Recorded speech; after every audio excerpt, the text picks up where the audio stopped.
baga nagaan dhuftan ilmaan ayyaa dhimma jabduu qabadhee dhufee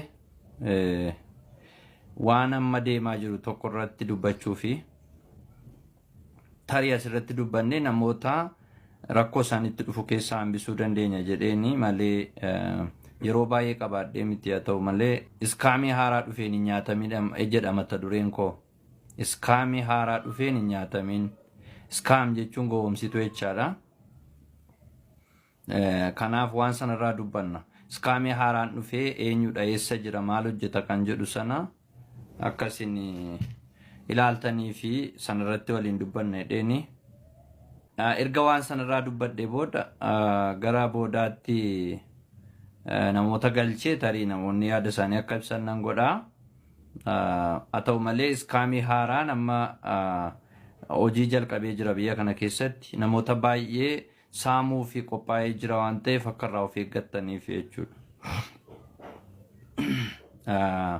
Anumtiyyuu iskaamii sanatti affeerameen arge.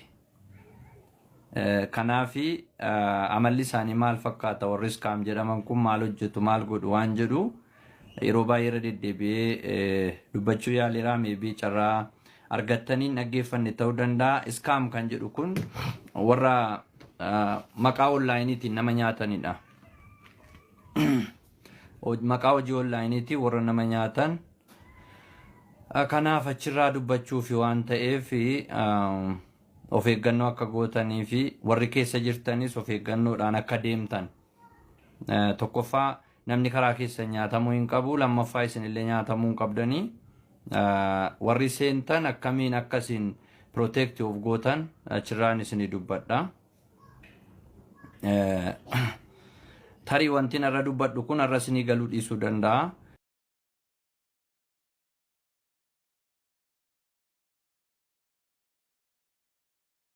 Amma dhaabbileen lama seenaniiru. Maqaa jijjiirratanii jechuudha. Warra akka isheen faa maal faa isaanii warruma duraanuu nama gowwoomsaa jiranidha. Garuu dhaabbileen lama haaraan amma seenaniiru. Tokko birrii 4,500 irraa jalqabaa, tokko birrii 300 irraa jalqaba. Hanga 1,100tti kuusisiin jedha. 300 irraa kaasee hanga 1,100tti. Isa kanatti amma namoonni itti nam'aniiru. Magaalaa Naqamtee jira, amma Finfinnee keessa jira, Adaamaa jira, iddoo adda addaa jira dhaabbanni kun. Maqaa isaallee nan saaxilaa everything waan achi keessa jirutu isinittan himaan. Kuduraa fi muduraa bittaa siin jedha. Muuzii sana, maangoo sana, paappayaa sana, maal sana namni fideessii kennu jiraadha gaaffii guddaan. Iskaamii warri jedhaman tokko qarshii kee amma qarshii keetti amma yeroo keetti si nyaatu warri tokko immoo qarshii dhiisaniitu yeroo keetti fayyadamu yeroo keettiin akkatti isaan hojii isaanii hojjettu godhu warra akkasii tokko jiru. Haa ta'u malee amma waa'ee warra qarshii irraa dubbadha. Qarshiidhuma yoo galchite malee gara akkaawuntii isaanii seenuu hin dandeessu. Afaan isaanii dhadhaadha. Baay'ee ofitti si qabu. Kanaafi qarshii amma na galchi 300dha yoo ta'e amma 300 galchitutti seenuu hin dandeessu. 300dha yoo ta'e amma 300 galchitutti seenuu hin dandeessu. Maal immoo siin jedhu investimentiidha. Ji'aarraa birrii ati galchite sana dachaasii goonaa siin jedhu. Ayyee jettee seenta. Ayyee jettee gaafati seentu birrii sana amma ati daftara kee irraa achi galagalchitutti namni si wajjin dubbatu hin jiru. Yookaan immoo akkaawuntichi si hin banamu jechaadha. Galmooftee dhumayyuu akkaawuntiin kee viiziibilii miti jechuudha. Maaliif birriin galchine ka? Isa booda garuu beeksisi isaan sitti agarsiisan birrii guddaa argachuu keeti. VIP bitattaa, free giftiitu jira akkasuudha jedhanii waan meeqa sitti agarsiisu jechaadha. Garuu ati ammayyuu keessan seeni. Yeroo ati qarshii kee daftararraa dabarsitu sii banamaa jechuudha balballi sun. Sii banamaa hin seenta. Guyyaa guyyaadhaan birrii amma argattaa siin jedhu hanga ta'e tokko waaleetii sanarra akka galu godhu. Gaafa ji'a ammoo birriidhuma isa galchite sana ammuma isaatti sii dabalu akka jechuun 300 galchite taanaan ji'a dhufu birrii 600 ta'a jechuudha. kuma 300 galchite taanaan ji'a dhufu birrii kuma 600 jedhaniitu sitti manii akkuma sana lakkoofsa sana jira. Garuu birrii baafachuu kanatti dandeessu amma galchite qofa. Akka jechuun birrii makee deebistee baafattee jechuudha jarri miidhamne. Isa galchite invest goote. Isa lammaffaa immoo maal gootaa? Birrii isaa bu'aa argatte kana baafadhu siin jedhu. Hayyee jettee baafatta baankiitti yookaan iddoo ta'etti baafatta. Yeroo kana baga gammaddee birrii amma kan argatteetta amma immoo yeroo itti aanu kana balbala biraatu sii banama VIP2 bitadhu jedhanii si dabarsu jechuudha. Kana bitachuuf immoo sila birrii 150 galchitee 300 argatte yoo ta'e kana bitachuuf 300 si barbaadaa siin jedhu. Irraa asirraa meeqa qabdaa? 150 qabda waan ta'eef 150 dabalee isuma galchite san akkati deebistu godhe. Hayyeettee 300 bitattama immoo.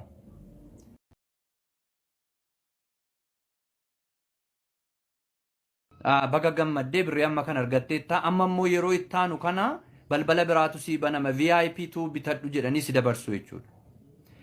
Kana bitachuuf immoo sila birrii 150 galchitee 300 argatte yoo ta'e kana bitachuuf 300 si barbaadaa siin jedhu. Hayyeettee 300 bitattama immoo. VIP2dha. Amma immoo ji'a sana guutuu lakkoofsi wayii sii gala. Waaleetii kira sii gala hin gala. Gaafa ji'i ga'u immoo maanni 300 buufattee jirta 300 kana fudhatta 600 kanatti qabdu bara. Yoo nama 20 galchite namni 20 VIP sadarkaa tammarra jirtu kanaa yoo gale miliyoona tokko sii laannaa siin jedhu. 600 kanatti 400 dabarfachuudhaaf nama 20 fuuteetu VIP2 akka isaan bitan goota. Si qofa miti egaa kan akka keetii addunyaa kanarraa namoota miliyoona 20tu jira yoo ta'e namni miliyoona 20 kun nama 20 yoo galche meeqa ta'a? Nama 20 miliyoona 20 baay'isaa. Kun hunduu birrii sanaan bita 300 bita. Amma xumuratan kaayyoo lafa ga'uu barbaada waan ta'eef update gochaa jirra. Websaayitii keenyatu nu jalaa rakkoon uumamee kanaaf obsaayidhanii si barreessu. Gaafa sana sii dhume jechuudha. Gaafa sana sii dhume egaa birrii kee fudhachuu hin dandeessu. Akaawuntii kee sochoosuu hin dandeessu. Isa booda mataadha dhukkubsachuu jalqabda. Update goona jennaanii xiqqoo horii barbaadee update gochuudhaa fi 100 galchaa jedhu uummanni keenya yaa'ee dhaqee immoo 100 dabala. Maaliif? Miliyoona tokkoof wayii fudhachuuf deema waan ta'eef. 100 immoo hunduu galcha. Yeroo kana akaawuntiitti cufanii guutummaa ishee websaayitiitti balleessanii achi baanii amma immoo maqaa jijjiirratu. Maqaa jijjiirratu. Kaleessa BNC jedha yoo ta'e har'a immoo DLG taasisu jechuudha. Maqaa moo wayiitti moggaasu. Yoona ammoo akka ati barbaaddutti dhufu. Fakkeenyaaf namni ibsaa barbaada miti ibsaatti jalaa badaa ibsaadhaan dhufu. Power jedhanii dhufu. Namni nyaata barbaada mini agriculture jedhanii dhufu. Namni networkii barbaada mini network jedhanii dhufu. Maqaa wayii dhaatanii si bira dhufu jechaadha. Wanti isaan haasaan hundi amansiisaadha bara. Amansiisaadha. Wanta isin irraa shakkii qabdan miti. Duuba ammas mata duree jijjiirratanii dhufuu jechaadha. Ammas yaalii sana goota. Asitti gaalaftii namni keenyatti shawwadamu tokko maa inni warri keessa hirtan na of kalchaa. Isin amma maqaa dha'een dubbadha waan ta'eef. Soomni immoo sobaa sobaan soba jenna dhugaadha jechuun dandeenyu. Soomni sobaadha. Warri keessa jirtan immoo of eeggadhaa. Birritti ishee qabda gashitan keessaa baafadhaatii ba'aa isinittan himaa. Yoo kana ta'uu baate gaaf tokko ragaa wajjin dubbattu jechuudha. Isa kana illee akkas hin nyaatamnee fi kanan isinitti dubbadhu. Okay, maal jedhama dhaabbanni maqaa ishee inni moggaafattee ittiin nama nyaataa jirtu. OAM jedhamti maqaan ishee. OAM jedhamti waan akka agriculture duukaa waan wal qabattu wayiiti. In mul'ata yoo ta'e kun. Waan akkanaati kunoo kana bitii akkana godhii kuduraa muduraa bittaa jedhaniiti kuni birrii isaa wajjin qophaa'ee jira wanti ati bittu kunoo kuduraa muduraa kana garuu jakeen deebitee nagartu onlaayinii bittaa naan jedhan gaafa naa afeeran onlaayinii eenyu kan naqaqqabsiisu jedheen gaafadhe eenyu kan naqaqqabsiisu amma inni jalqabaa kiraanbeerii jedhama birrii 4,900 birrii Itoophiyaa jedha. Daily rate of return jedha bu'aan ati guyyaatti argattu persentii 4.2dha. Guyyaa 40 turaa jedha. Qarshiinsa guyyaa 40 walitti qabama. Qarshiinsa guyyaa 40 walitti qabama. Total profit ati argattu 8,200 fi 32 jedha. Waan guddaadha kaa kun. Maarree namni birrii 400 fi 4,900 kaa'ee 8,000 bu'aa argata taanaan maal rakkoo qabareetti galuu qaba malee.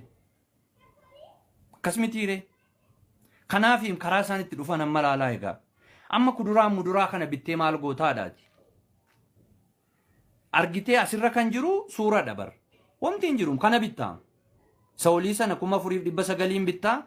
Isa gadii kana 9,900 bittaa. Bu'aan isaa meeqa jedhaa? Bu'aan isaa 20,000 fi 790 jedha. Maaloodhaani suura bitee kan inni suura sanarraa bu'aan argatu. Postirii isaa maxxanfadhaa. Soba ta'uu kanarraa baraa jarana. Birriin tokko cubbuudha harka keessan irraa karaa jal'inaa baati yoo ta'e.